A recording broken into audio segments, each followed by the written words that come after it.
매일 아침 하나님과 함께 누리는 하늘의 양식, 오늘 만나. 제9장. 내가 그리스도 안에서 참말을 하고 거짓말을 아니하노라.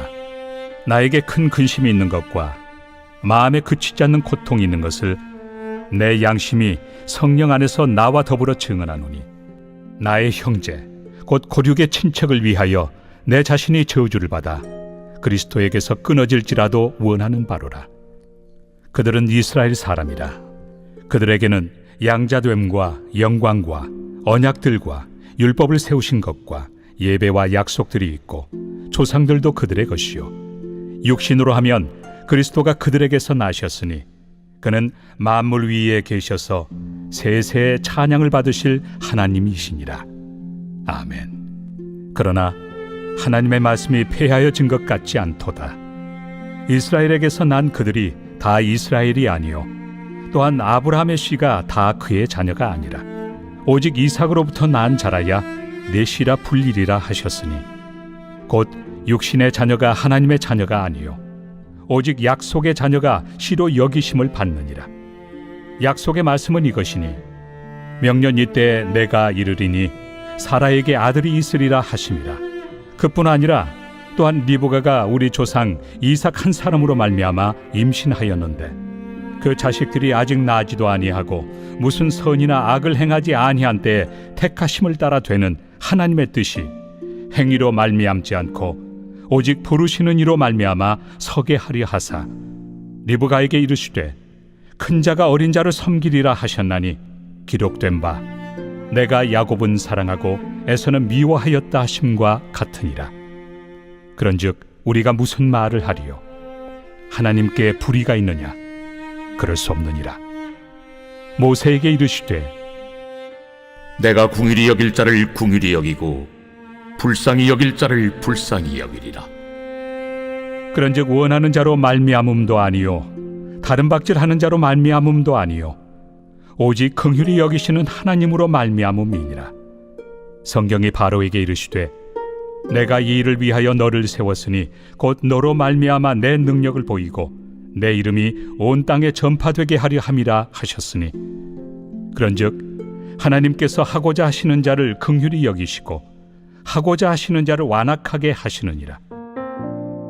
오늘 본문은 성경 중에서 가장 난해한 말씀 중에 하나입니다. 특히 13절에 나오는 내가 야곱은 사랑하고 에서는 미워하였다라는 이 말은 이미 사랑과 미워하는 사람을 정해놓으셨다라는 불합리함으로 이어지기 때문입니다. 사실 저도 잘 모르겠습니다. 왜 하나님이 누구는 사랑하셨고 누구는 미워하시고 누구는 천국에 보내시고 누구는 지옥에 보내시는 건지 잘 모르겠습니다.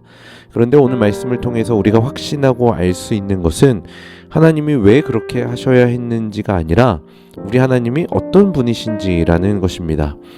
로마 교회는 이방인 그리스도인과 유대인 그리스도인들로 나뉘어진 교회였습니다. 유대인 추방 명령에 따라서 유대인 그리스도인들이 5년 정도 로마 교회를 떠나 있었고 5년 뒤에 다시 교회로 모이게 되었지만 유대인과 이방인은 하나가 될 수 없었습니다. 유대인들이 로마 교회 내에서 입지를 잃고 자신들의 정체성에 대해서 혼란을 느끼며 무엇보다 율법을 지키지 않고 자유로운 이방인 그리스도인들을 향해서 정죄하고 있었던 상황이라는 거죠. 율법이 중요하고 할례가 중요하기 때문에 이방인들도 할례를 받아야 하나님의 백성이 될 수 있다라고 주장하던 상황이었습니다. 그런데 바울이 그 소식을 듣고 말하는 겁니다. 율법이 중요하지만 율법보다 중요한 것은 율법을 주신 하나님이라는 거죠. 그래서 하나님이 주신 약속 안에 있는 자면 모두가 아브라함 자손이고 약속의 자녀라는 것입니다. 특히 1절, 2절에 나오는 말씀을 보면 바울의 간절함이 느껴집니다.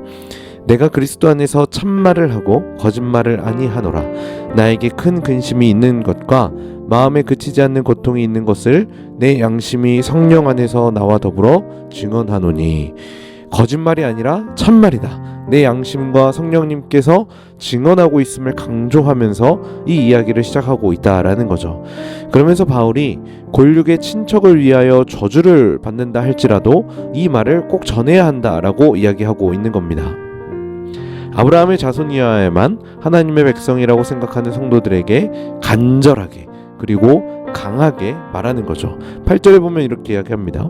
곧 육신의 자녀가 하나님의 자녀가 아니요 오직 약속의 자녀가 씨로 여기심을 받느니라. 약속의 자녀이면 되는 겁니다. 그러면서 바울은 이스라엘 역사를 통해서 하나님께서 하셨던 일들을 전하고 있습니다. 아브라함과 이삭의 이야기를 통해서 사람의 뜻이 아니라 이미 일이 일어나지 않았을 때 약속을 주셨던 하나님을 주목하게 하는 거죠. 모세와 바로의 이야기를 통해서 긍휼히 여길 자를 긍휼히 여기시고 불쌍히 여기실 자를 불쌍히 여기시는, 그래서 이 바로를 통해서 하나님의 긍휼과 자비를 나타내시는, 흘려보내시는 하나님의 능력을 보게 했던 겁니다. 그래서 하나님께서 하고자 하신다면 반드시 행하시는 하나님이심을 이스라엘 백성들에게, 이스라엘에게 익숙한 역사를 통해 증명하고 계시는 거죠. 그래서 18절에 이렇게 이야기합니다. 그런즉 하나님께서 하고자 하시는 자를 긍휼히 여기시고 하고자 하시는 자를 완악하게 하시느니라. 중요한 건 하나님이 하고자 하시는 것입니다. 결국 하나님께서 아브라함과 이삭과 야곱을 택하신 것은 그들만 특별히 사랑했기 때문이 아닙니다. 그들을 통해서 이 세상의 소중한 모든 사람을 구원하시기 위함이죠. 이렇게 하나님의 계획은 각 사람의 역사와 시간의 흐름을 따라서 조금씩 드러나게 됩니다. 그러니까 세부적인 것에 집중하면 하나님이 그리고자 하시는 큰 그림을 놓칠 수 있다는 거죠. 우리의 삶을 살 때도 마찬가지입니다. 우리는 내게 일어나는 작은 일들이 전부라고 생각하면서 일희일비할 때가 많습니다. 잘 되면 그 순간에 기뻐하고 잘 되지 않으면 좌절하고, 그런데 하나님의 큰 그림을 생각하면 이러한 일들이 절대 일희일비할 일이 아니라는 겁니다. 오히려 아름다운 큰 그림을 그려가고 계시는 하나님을 기다리고 그의 뜻에 순종하면 하나님의 아름다운 그림을 맛볼 수 있게 되는 것이죠. 바울이 오늘 요청하는 것도 그런 것입니다. 아브라함에게 주셨던 약속, 할례, 율법에 집중하지 말고 더 근본적인 것으로 나아가라고 합니다. 바로 하나님 그분 자체입니다. 약속을 주신 하나님이 전능하시고 선하시고 위대하시다면 그 약속 신뢰하면 되는 겁니다. 그래서 때로는 하나님이 하시는 일이 이해가 되지 않고 무엇인지 선명하지 않고 흐릿하지만 우리는 다시금 하나님을 신뢰할 수 있고 신뢰해야만 합니다. 오늘 하루 이런 하나님의 약속을 더 굳건하게 붙드시길 축복합니다. 하나님의 주권을 신뢰하시어 하나님이 이끌어 가시는 것에 아멘으로 반응하시고 또 순종하시는 우리 성남제일의 모든 성도님들 되시길 주님의 이름으로 간절히 축복합니다.